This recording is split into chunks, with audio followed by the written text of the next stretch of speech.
What's up everybody and welcome back to the Commanders Lair. It's Joey here. Today I'll be sharing my Meren deck with you. It's a $45 deck at the time of construction. So Meren is a Golgari commander, which is great. I love Golgari. Black and it's some really powerful stuff at the graveyard, and green has some really fun effects that I love. It's my favorite color combination by far. And Meren is just a pretty general commander. Pretty good for this. It's expensive. The commander's about $6-7, which can be a lot. It's definitely the most expensive card in the deck.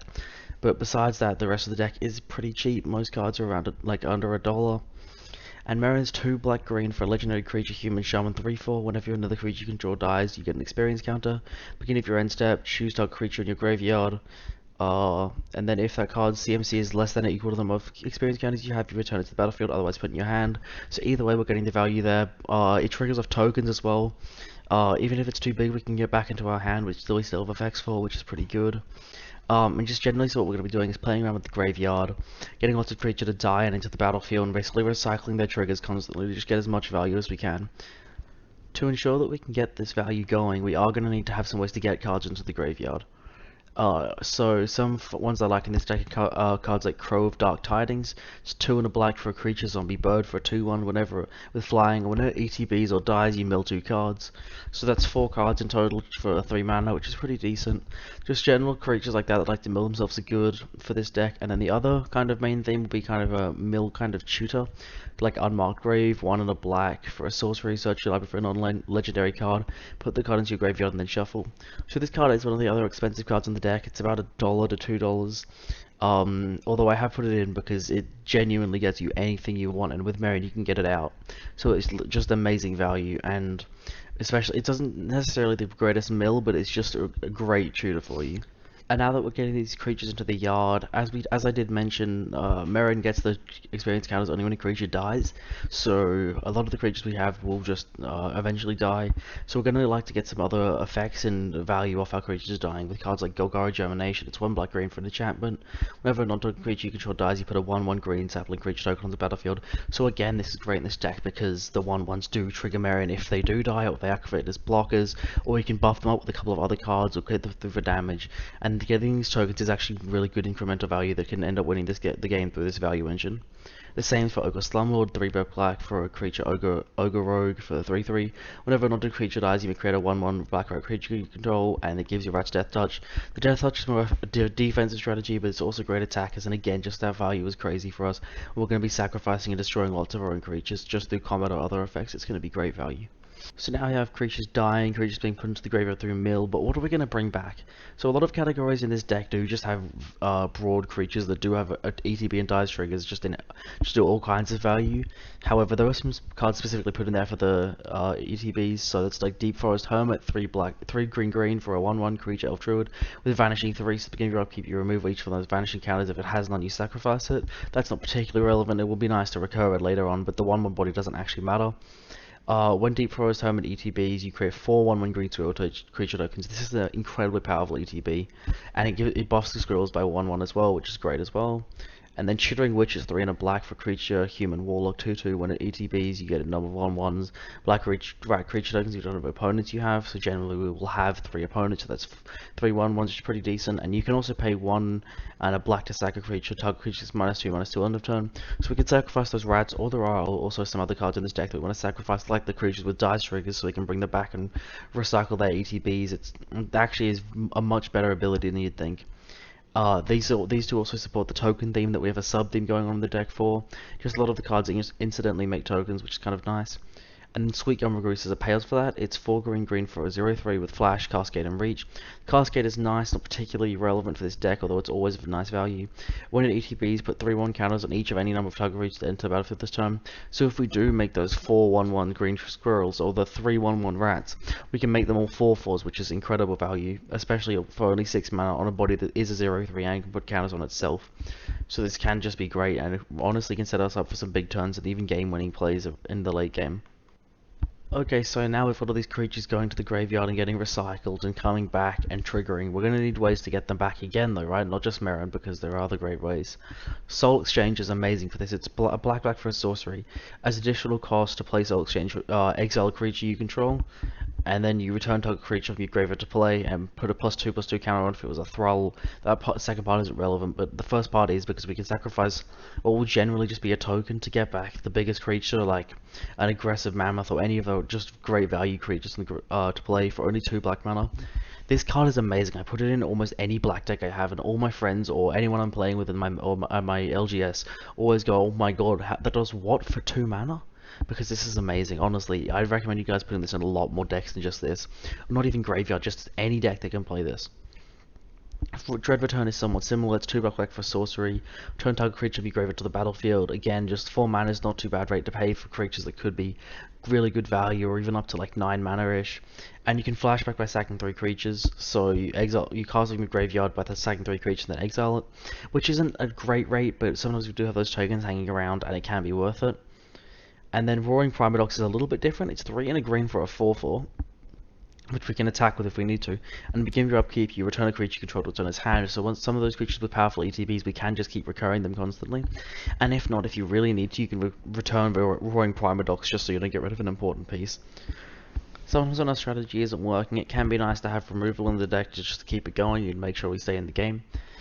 Some cards that I like for this deck are a lot of creatures, again, like I mentioned with ETB, so we can recycle them if we need to.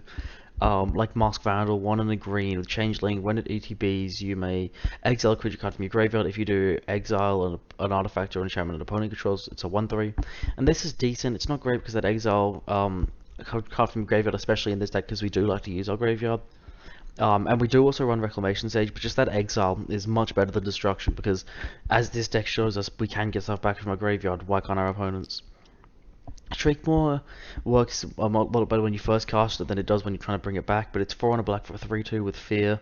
When it ETBs, destroy target non-effect non-black creature. It has a vote for 1 on a black, so you can cast it and sack it for 1 on a black, which is good because it gives us an experience token and it kills a creature for only 2 mana, which is it's a sorcery speed, which isn't great. However, again, just a recurable body can be massive in this deck, and that's kind of what we focus on for a lot of our themes like removal. This is the same as with our card draw, because we're also running a lot of creature-based flicker, which we can use, or just rely on that. So cards like Phyrexian Ragers, 2 and a black for a 2/2. When it ETBs, you draw a card and lose a life.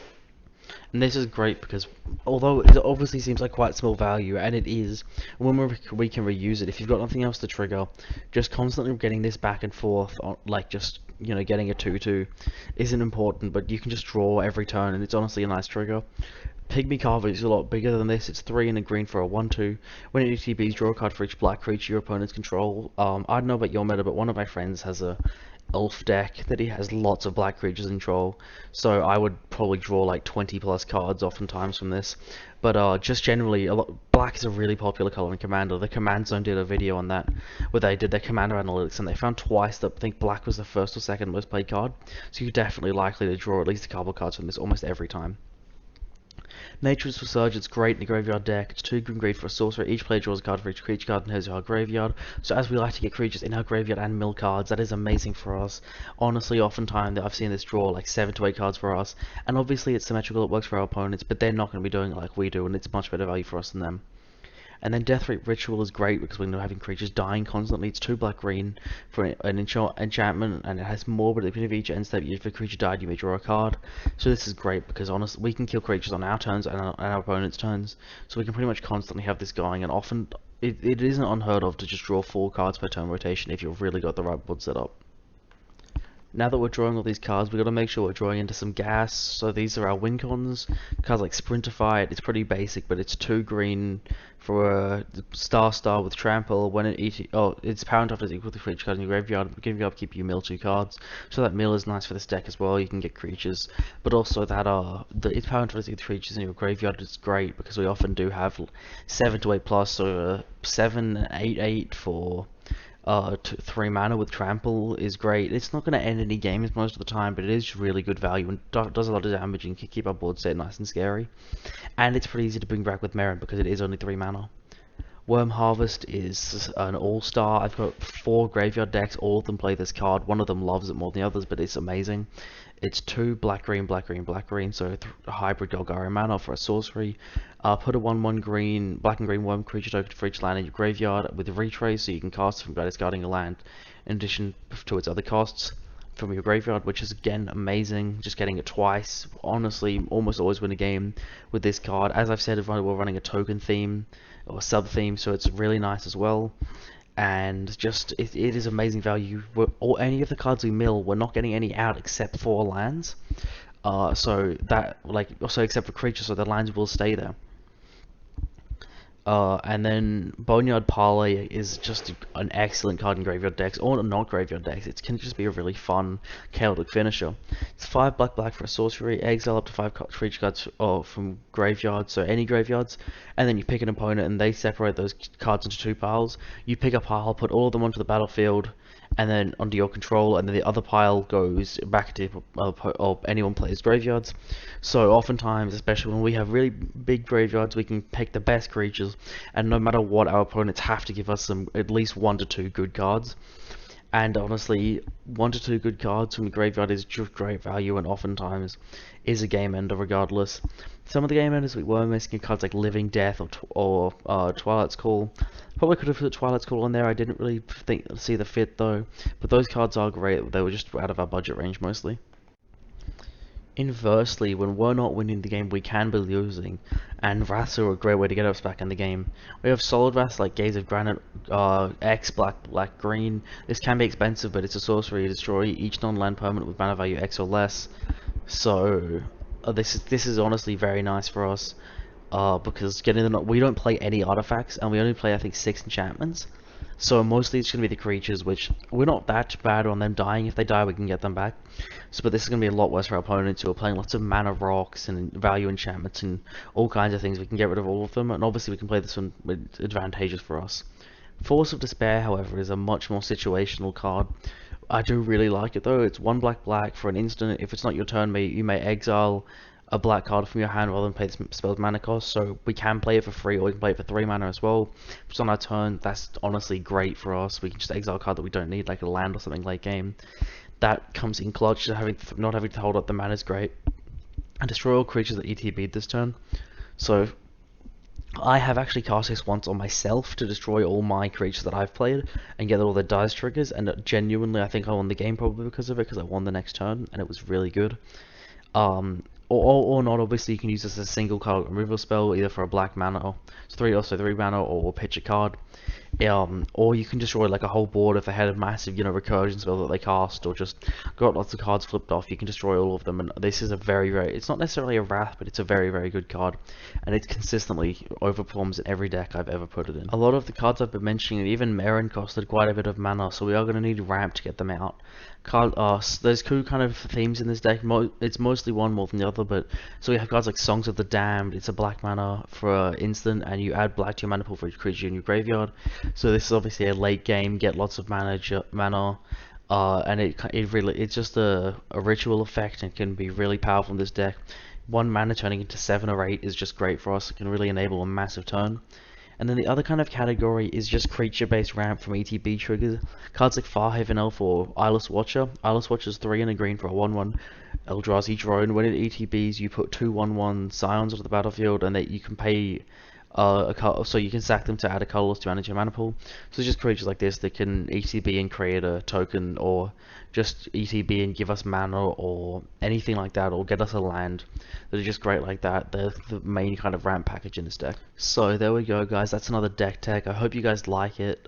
This one is a lot more my style. I love graveyard decks. It's a lot of the decks I've done so far have been quite unique, with one deck I even made for a subscriber.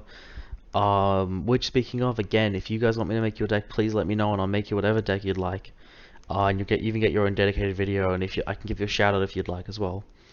But regardless, I really appreciate all you guys watching. If you could leave a like if you made it this far, or subscribe or show the channel to your friends, that would be amazing.